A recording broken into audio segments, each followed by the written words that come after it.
গত 3 দিনের হাঁটার চেয়ে আজকের শুরুটা অনেক বেশি ক্লান্ত করে দিচ্ছে।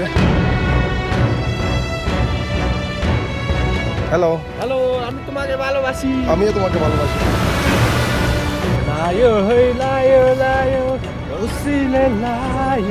শিবের জন্মস্থান এই পর্বতে।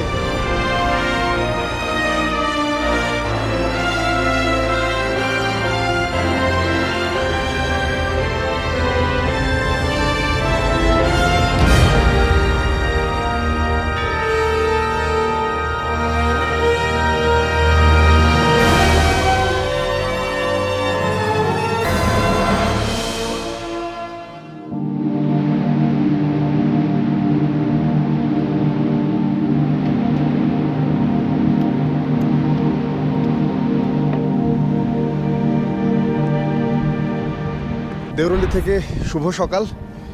আমাদের অন্নপূর্ণা বেস ক্যাম্প যাত্রায় আজকে আমাদের চূড়ান্ত দিন, অর্থাৎ সব ঠিকঠাক থাকলে আমরা আজকে অন্নপূর্ণা বেস ক্যাম্পে পৌঁছাবো। দেউরুলি থেকে আমরা যাত্রা শুরু করছি। প্রচণ্ড ঠান্ডা, এই মুহূর্তে তাপমাত্রা 5 ডিগ্রিরও কম। কালকে রাতে তাপমাত্রা আরও অনেকটা কমেছিল। তবে যদি সব ঠিকঠাক থাকে আজকে কয়েক ঘন্টার মধ্যেই আমাদের গত 3 দিনের যেই অমানসিক পরিশ্রম এবং অসাধারণ অভিজ্ঞতা তার সমাপ্তি ঘটতে চলছে। আজকে প্রথমবারের মতো এবারের যাত্রায় আমরা 4000 মিটার পার হব। গতকালই আমরা 3000 মিটার পার হয়েছি, গত পর্বে আপনারা দেখেছেন। এবং অন্নপূর্ণা বেস ক্যাম্পে পৌঁছানোর আগে আমরা কিন্তু আপনাদের দেখাবো মাচাপুৎসে বেস ক্যাম্প, যেটি অন্নপূর্ণা বেস ক্যাম্পের আগে পড়বে। দিনের শুরুতেই কিন্তু চমৎকার দৃশ্য মন কেড়ে নিল। অন্নপূর্ণা রেঞ্জের বিভিন্ন পর্বতের চূড়া কিন্তু চমৎকারভাবে দৃশ্যমান হলো যাত্রা শুরু করার পরপরই। সারাদিনে আমাদের 1000 মিটারের বেশি উঠতে হবে। তবে সমতল থেকে যতটা উপরে যাচ্ছি সেক্ষেত্রে কিন্তু পথটা ক্রমেই কঠিন হয়ে যাচ্ছে। অর্থাৎ একদিন দুদিন আগেও 1000 মিটার উচ্চতায় চড়তে যেটুকু পরিশ্রম হতো, যতটা উপরে উঠছি পরিশ্রম কিন্তু বেড়ে যাচ্ছে। যাত্রা শুরু করেছি মাত্র 20 মিনিটের মতো হয়, খুব বেশি সময় হয়নি। এরই মধ্যে কিন্তু মোটামুটি খাড়া একটা পাহাড়ে চড়তে হচ্ছে এবং গত 3 দিনের হাঁটার চেয়ে আজকের শুরুটা অনেক বেশি ক্লান্ত করে দিচ্ছে।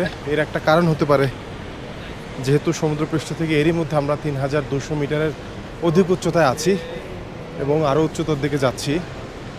সব মিলিয়ে বিষয়টা খুবই কষ্টকর হচ্ছে।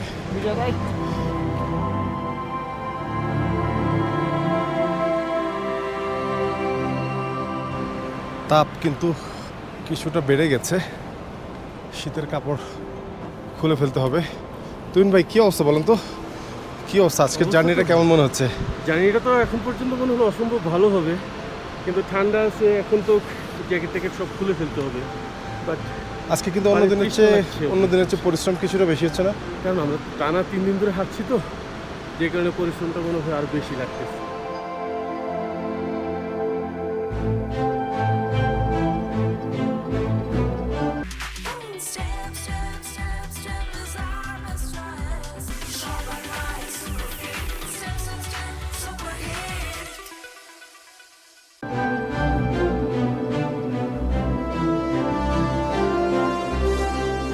হ্যালো হ্যালো, আমি তোমাকে ভালোবাসি। আমিও তোমাকে ভালোবাসি, আমি সবাইকে ভালোবাসি।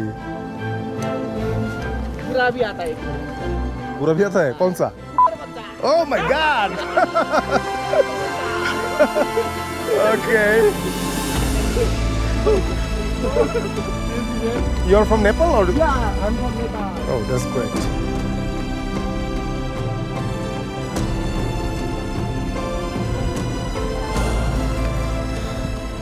আশা করছি ঘন্টাখানিকের মধ্যে মাচাপুৎসে বেস ক্যাম্প পৌঁছাবো। আমার ঘড়ি বলছে এই মুহূর্তে আমরা আছি 3410 মিটার উচ্চতায় পাড়ি দিয়েছি সকাল থেকে 2.25 কিলোমিটার 1 ঘন্টায়। আশা করছি ঘন্টাখানেকের মধ্যে আমরা এমবিসি যেটাকে বলে মাথাপুচ্ছে বেস ক্যাম্প সেখানে পৌঁছে যাব। সেখানে খানিকক্ষণ বিশ্রামের পর আমাদের চূড়ান্ত গন্তব্য।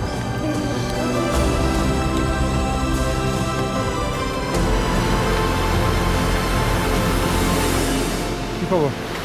বাংলাদেশ থেকে জি ভালো আছেন ভাই? জি।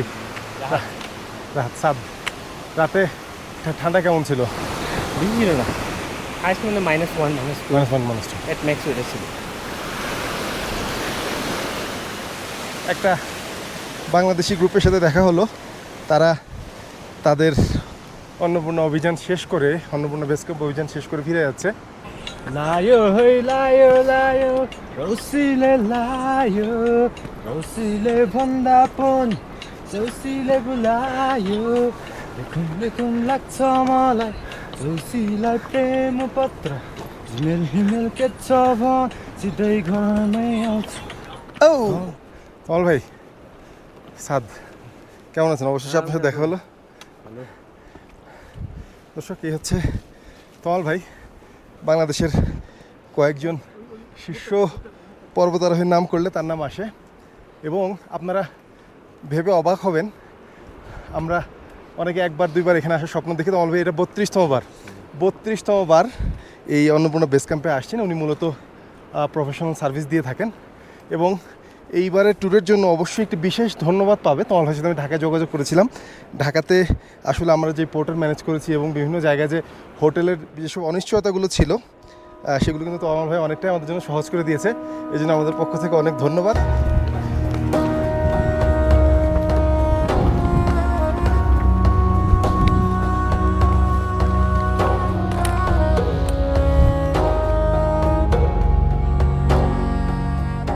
ঘড়ি বলছে আমরা 3500 মিটার 3547 মিটার এরই মধ্যে পার হয়েছি। এই প্রথমবারের মতো ভিজিবল হচ্ছে মাথাপুচ্ছার বেস ক্যাম্প। চমৎকার একটি পানির ধারা বয়ে যাচ্ছে, তার উপর একটি ব্রিজ করে দেওয়া আছে। ব্রিজটি পার হলেই কিন্তু ওই যে সাইনবোর্ড দেখা যাচ্ছে।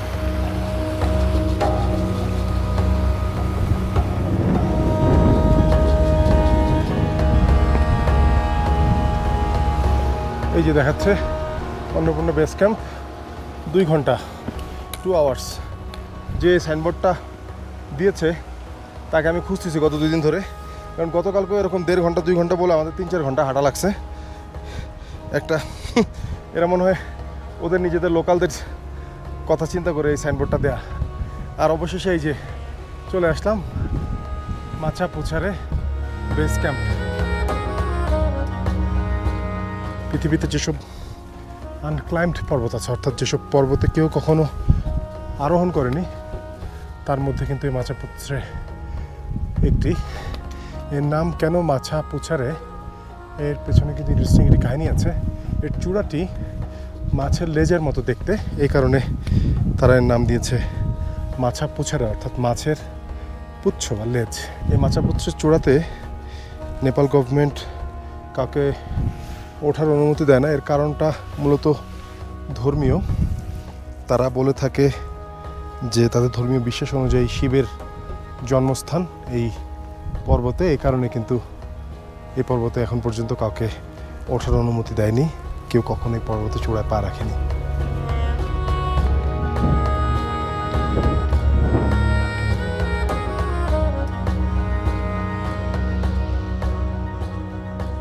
আজ আমরা আমাদের চূড়ান্ত ডেস্টিনেশনে অর্থাৎ অন্নপূর্ণা বেস ক্যাম্পে গিয়ে করবো।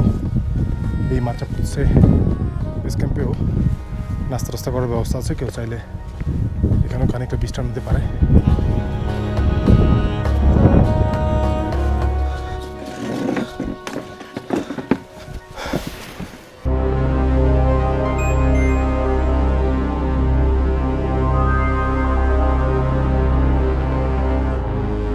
অসাধারণ একটি পথ দিয়ে যাত্রা শুরু করলাম। একটি স্বল্প বিশ্রামের পর মাথাপুচ্ছারে বেস ক্যাম্পে কিছুক্ষণ বসেছিলাম।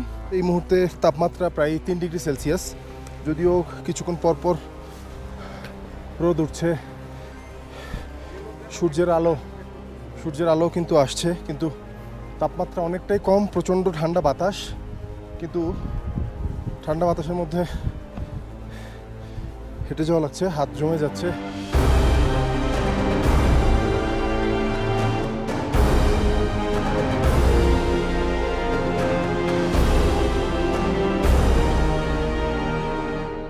তোমরা ভাবছিলে যে আমি মনে হয় জিনু টিনু কোথাও পরে থাকবো, তোমাদের সাথে যে এই বয়সে এসে পাল্লা দিয়ে এই পর্যন্ত চলে আসবো, এটা আসলে তোমরা ধারণা হয়তো করতে পারোনি আর কি। নাইম আমাকেও আগে যে ভয় দেখাইছিল, এখন কিন্তু মনে হচ্ছে যে আলহামদুলিল্লাহ আমরা সুন্দরভাবে শেষ করতে পারবো। বাতাসের তীব্রতাটা কিন্তু প্রকৃতি খুব বৈরী।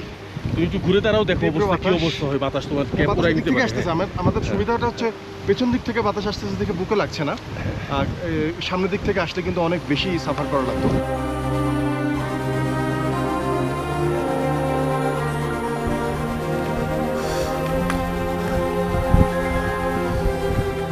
অবশেষে দূর থেকে যেই খাড়া অংশটি দেখা যাচ্ছিল তার উপরের অংশে এসে পৌঁছেছি।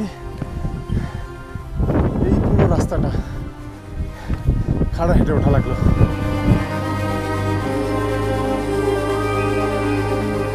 ইউরোপে দেখছি যে বিভিন্ন ব্রিজে তালা লাগাই, এখানে হয়তো এটার পাথরের উপর পাথর। হ্যাঁ, এই যে পাথরের উপর পাথর দিয়ে রেখেছে, কোনো না কোনো মনস্কামনা পূরণের জন্য এরকম। এটা ধর্মীয় বিশ্বাস থেকে ওই যাক, আমি তো মনস্কামনা পূরণের জন্য দিয়ে রাখে, কিন্তু মুরব্বী এটা সাচ্চা রাখার মনোকামনা প্রকাশ করছে।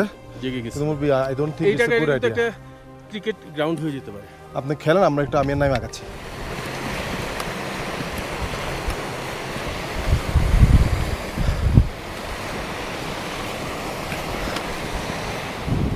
একেবারেই ঘাস জাতীয় কিছু উদ্ভিদ ছাড়া আর কিন্তু তেমন কিছু চোখে পড়ছে না। ঠান্ডা অনেকটা বেড়ে গেছে। ডাউন জ্যাকেট অর্থাৎ শীতের সর্বোচ্চ যে প্রোটেকশন নিয়ে এসেছি সেটা পরে ফেলেছি। এই উচ্চতায় দ্রুত হাঁটলে হার্টবিট বেড়ে যাওয়ার সুযোগ থাকে, আশঙ্কা থাকে। এজন্য যারা নিয়মিত পর্বতে আসে না বা হঠাৎ করে আসে হুটহাট, তাদের জন্য কিন্তু অনেক কিছু নিয়ম মেনে চলতে হয়। কতটা দ্রুত বেগে পাশে মেঘ উড়ে যাচ্ছে দেখলেই বুঝতে পারবেন এখানে আসলে কতটা তীব্র বাতাস কিন্তু শব্দ করে বয়ে যাচ্ছে। ঘাসগুলোর দিকে তাকালে বুঝবেন কি ধরনের তেজ নিয়ে বাতাস বয়ে যাচ্ছে এখানে।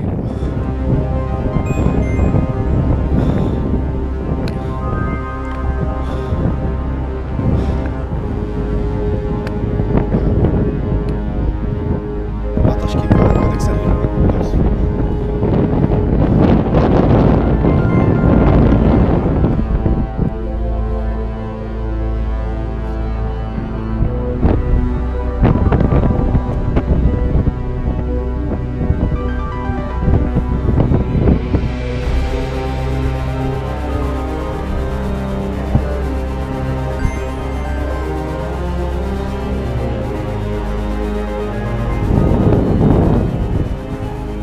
আশ্চর্য জিনিস, বেস ক্যাম্পে পৌঁছানোর কিছুক্ষণ আগেই অর্থাৎ কিছু দূর আগেই একটি জলাধার চোখে পড়লো। লেকের মতো স্বচ্ছ পানির তলা দেখা যাচ্ছে পরিষ্কার, এবং যদি রোদ থাকতো কালারটা হয়তো আরো ভালো হতো। তবে কিন্তু দারুণ জিনিসটা, এবং আমি আশা করিনি আমি এখানে কোনো লেক দেখতে পাবো বা জলাধার দেখতে পাবো, আমি আশা করিনি। পথের ক্লান্তি ভুলে স্নেহ ভরা কোলে তব মাগো বলো কবে শীতল হব, কত দূর আর কত দূর বলো মা। আর আধারের ভ্রুকুটিতে ভয় নাই, মাগো তোমার চরণে জানি পাবো ঠাই। আর আধারের ভ্রুকুটিতে ভয় নাই, মাগো তোমার চরণে জানি পাবো ঠাই। তুমি ছাড়াই আধারে গতি নাই, তোমায় কেমনে ভুলে রব, কত দূর আর কত দূর বলো মা।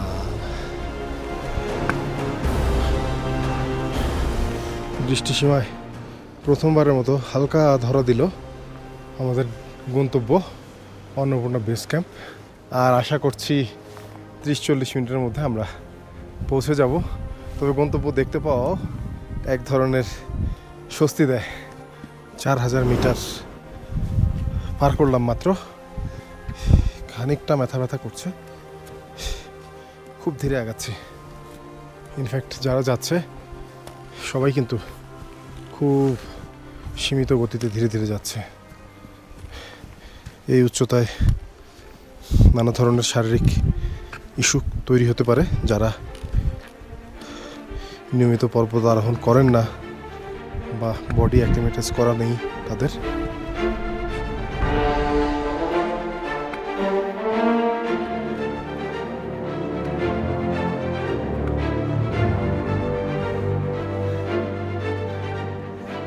এই দীর্ঘ যাত্রার গত 4 দিনের হাঁটার সফল পরিসমাপ্তি। অবশেষে আমরা চলে আসলাম সেই আইকনিক যেই সাইনবোর্ড আছে অন্নপূর্ণা বেস ক্যাম্পের, সেই সাইনবোর্ডের কাছে।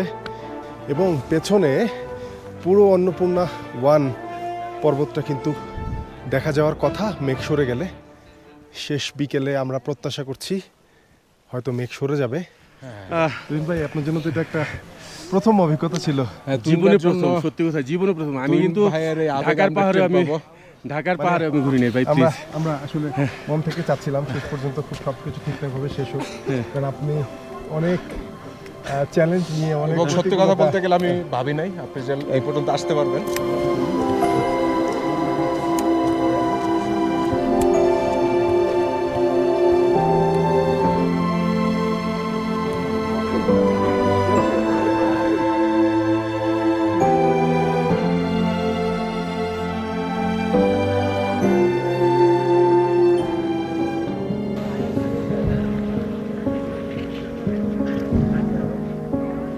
Good morning from Annapurna base camp. সকালটা এত চমৎকার হতে পারে সেটা আসলে অবিশ্বাস্য এক কথায়। সূর্য ওঠার খানিকটা আগেই শত শত ট্যুরিস্ট জড়ো হয়েছে ঠিক অন্নপূর্ণা পর্বতের পাদদেশে বেস ক্যাম্পের এই জায়গাটিতে। তারা আসলে সূর্যের প্রথম আলো যখন চূড়াতে পড়ে সেই অভূতপূর্ব দৃশ্যের সাক্ষী হতে তারা কিন্তু এখানে তীব্র শীত উপেক্ষা করে জড়ো হয়েছে। এই মুহূর্তের তাপমাত্রা -5 ডিগ্রি সেলসিয়াস। বেস ক্যাম্পে অনেকগুলো থাকার জায়গা আছে। গত রাতে আমরা এখানে ছিলাম, তাতে তাপমাত্রা অনেকটা কমে গিয়েছিল, তবে উচ্চতাজনিত কারণে খানিকটা অস্বস্তি ছিল শারীরিক। তবে সব মিলিয়ে অভিজ্ঞতাটা অভূতপূর্ব।